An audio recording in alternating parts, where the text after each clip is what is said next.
చెప్తున్నా కాబట్టి నేను ఏ రోజు కూడా పార్టీల పరం ఏ రోజు కూడా నేను ఎమ్మెల్యే అయిన తర్వాత ఏ రోజు కూడా ఒక రోజు కూడా నేను పోరం ఆలోచించలేదు. నా బీజేపీ వాళ్ళు బీఆర్ఎస్ వాళ్ళు అన్ని పార్టీలు వస్తున్నారు.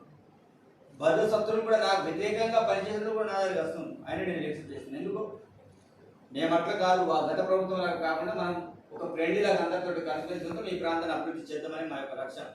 ఆ లక్ష్యం వైపు మా ప్రయాణం కాబట్టి మేము 2 రోజులు నేను హైదరాబాద్ లోని విషయాలన్నీ కూడా చెప్పడానికి ఈరోజు ప్రెస్ మీట్ సమావేశం ఏర్పాటు చేయడం అనేది జరిగింది. తప్పకుండా రాష్ట్ర ప్రభుత్వం దశల వారీగా సమస్యల పరిష్కారం కోసం ప్రయత్నం చేస్తుంది.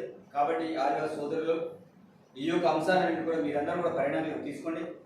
తప్పకుండా మీ యొక్క ఉద్యమాలు అర్థవంతంగా ఉండాలి. తప్పకుండా మా సపోర్ట్ ఎప్పటికీ అయినా ఉండే దాంట్లో అనుమానం లేదు. కానీ మీరు చేసే దాంట్లో రాజకీయాలు ఉంటే తప్పకుండా రాజకీయ నాయకుడిగా ఒక ఎమ్మెల్యేగా నేను కూడా స్పందించే పరిస్థితులు ఉంటాయి. కాబట్టి ఈ విషయంలో మళ్ళీ మీ అందరికీ విజ్ఞప్తి చేస్తున్న ఇప్పటికైనా మన ప్రాంతం అంతా పీస్ఫుల్ కావాలి, మంచి జరగాలని కోరుకుంటున్నాను. ధన్యవాదాలు.